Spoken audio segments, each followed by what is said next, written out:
Մարդկային պսիխիկայի համար ամենածանր փորձառություններից մեկը, որ լինում է, դա բռնությունն է,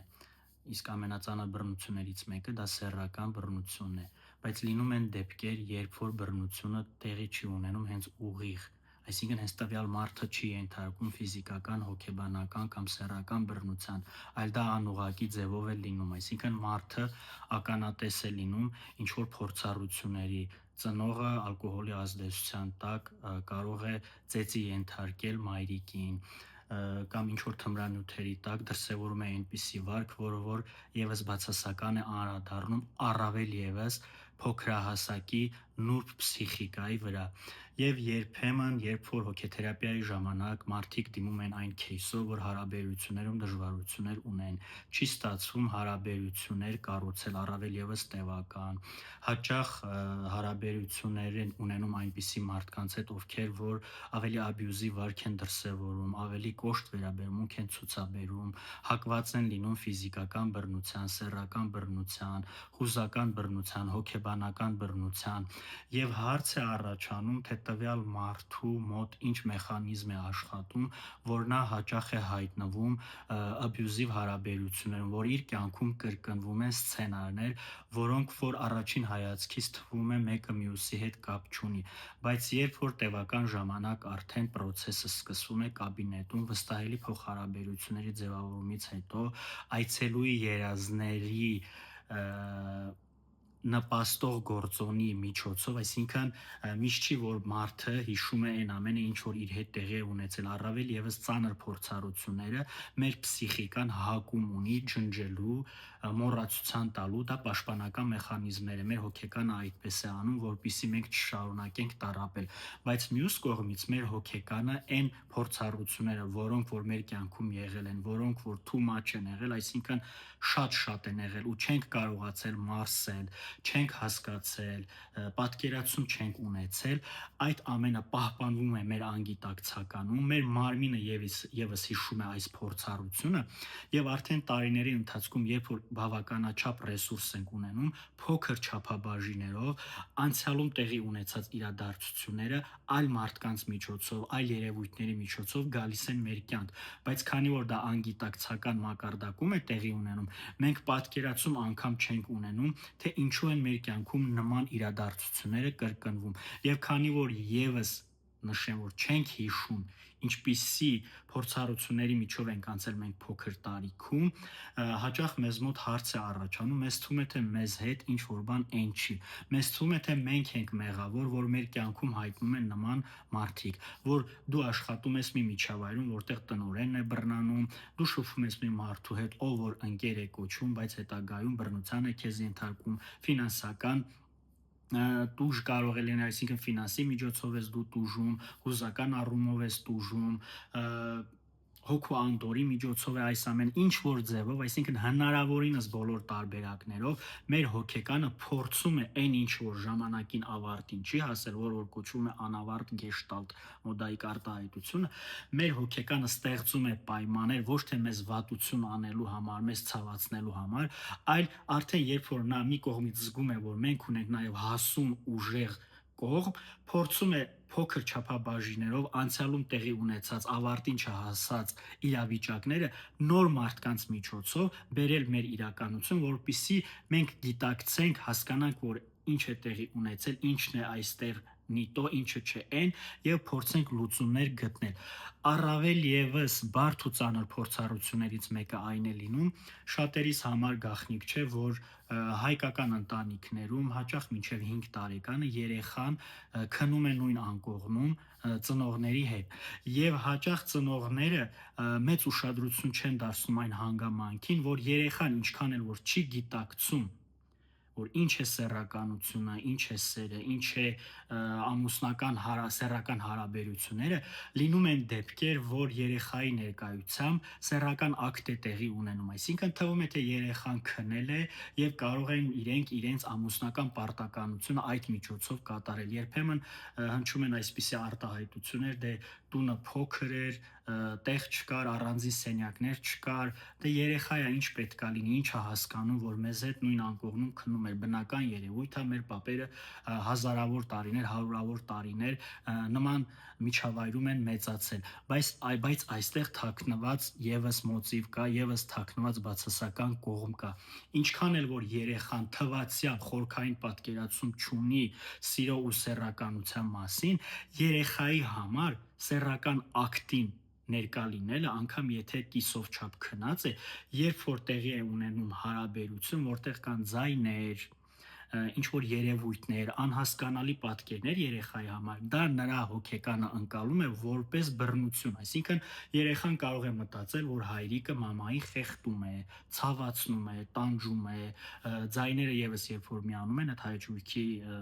ազդանշանները, երեխայի հոգեկանը այս ամենի հանդեպ շատ բուռն է ռեակցիա տալիս, նրա հոգեկանը ընկալում է որպես բացասական, անհասկանալի, անբացատրելի մի երևույթ, եւ սա եւս կարող է հասցնել երեխային հոգետրավմայի, այսինքն հաճախ տեսած կլինեք, որ երեխան առավոտյան ագրեսիվ է հայրիկի հանդեպ, եթե սրան ի հավելում անեմ հոգեվերլուծությունից Զիգմունդ Ֆրոյդի այն վարկածը, որ 3 տարեկանից մինչև 5 տարեկանը էդիպյան բարդույթի փուլն է, այսինքն երեխան հակառակ սեռի ծնողին ընկալում է որպես իր կոնկուրենտ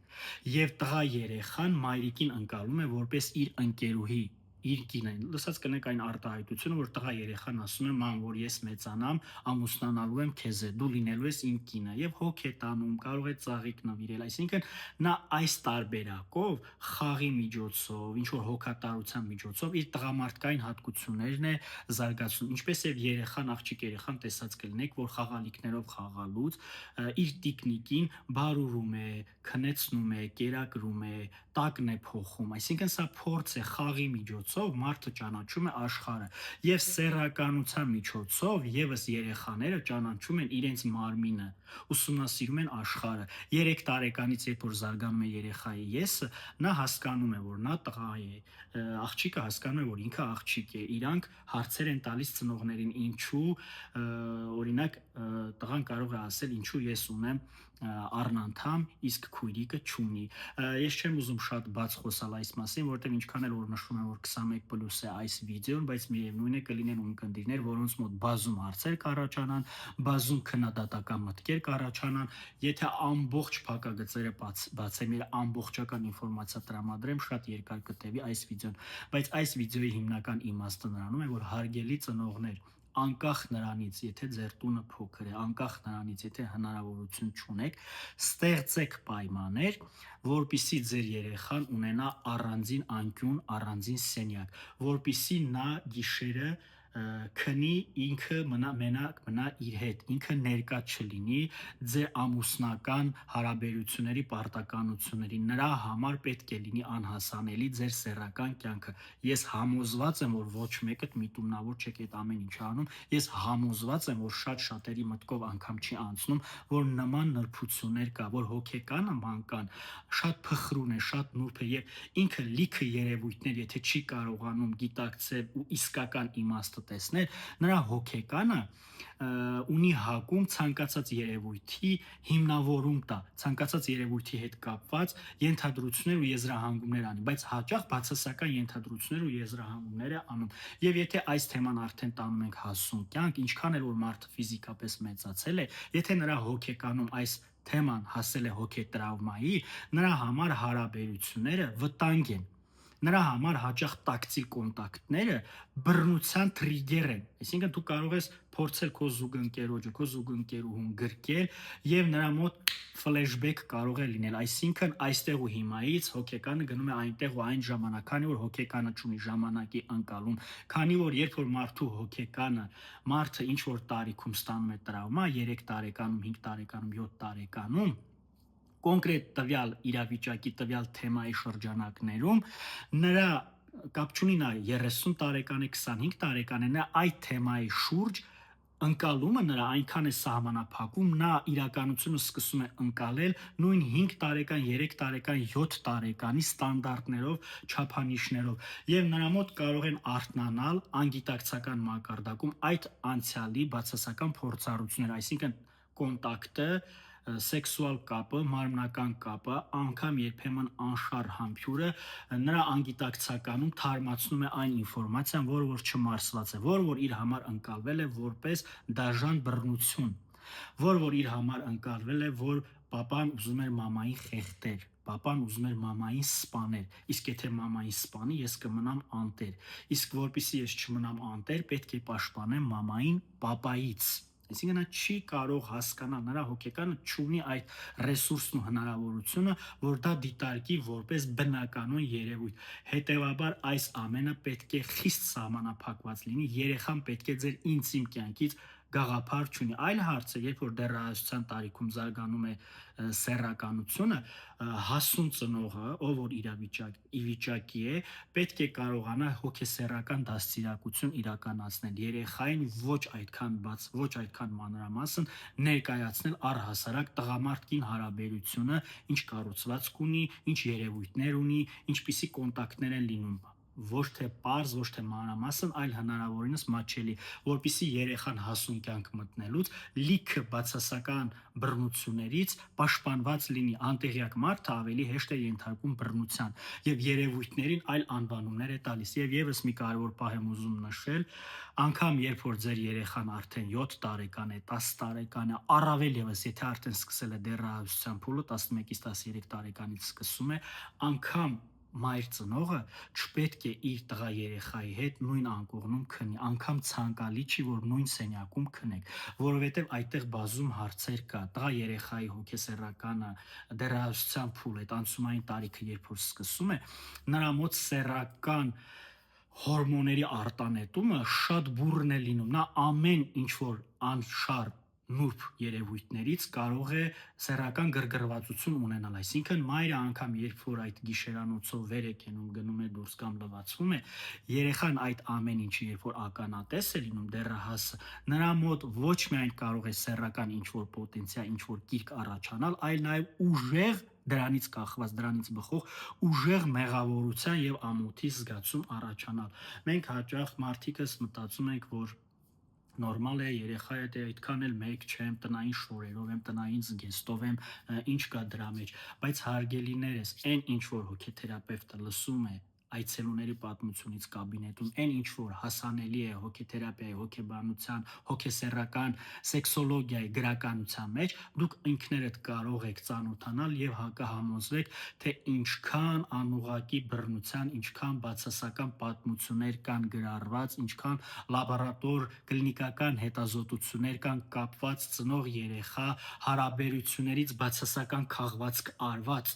էլի եմ կրկնում, այստեղ միտումնավոր վնասելու մասին չի խոսքը, քննադատներ, սիրելի քննադատներ, խնդրում եմ ըմբռնումով մոտենալ այս տեսանյութին, այս տեսանյութի հիմնական իմաստը ոչ թե նրանում է, որ ծնողին պիտակ դնեք, լավ ու վատ անվանեք կամ պաշտպանեք, այլ իմաստը նրանում է, որ հնարավորինս հետևողական լինեք, հնարավորինս ուշադիր լինեք, հնարավորինս փորձեք ինֆորմացիան ստանալ արտաքին աշխարհից, այն ինչ որ գոյություն ունի, որպեսզի պաշտպանեք ձեր երեխաներին, որպեսզի այդ անձնային սահմանը եւս առողջ դրվի, որպեսզի ձեր երեխան եւ դուք լինեք կրթված, տեղեկացված, թե որտեղ ինչ վարք կարելի է դրսևորել։ Դրա մեջ ամոթ բան չկա, եթե չգիտենք, ամոթ է այն, ճակերտավոր ասած, երբ որ մեր չիմացության պատճառով տուժում է մի ամբողջ մարդկային կյանք, մի ամբողջ մարդկային պատմություն, եւ այդ մարդը հետագա տարիներում խնդրի առաջ է կանգնում, ինքն էլ չհասկանալով, թե որտեղից է թաքնված խնդիրը, ու միշտ չի, որ հարաբերությունների չստացվելու պատճառը իմ բերած օրինակներն են, բազում պատճառներ կա, ուղղակի այսօր փորձեցի անդրադառնալ այս կողմին։ Այսքանը, սիրելիներս, եթե կան հարցեր, կարող եք գրել։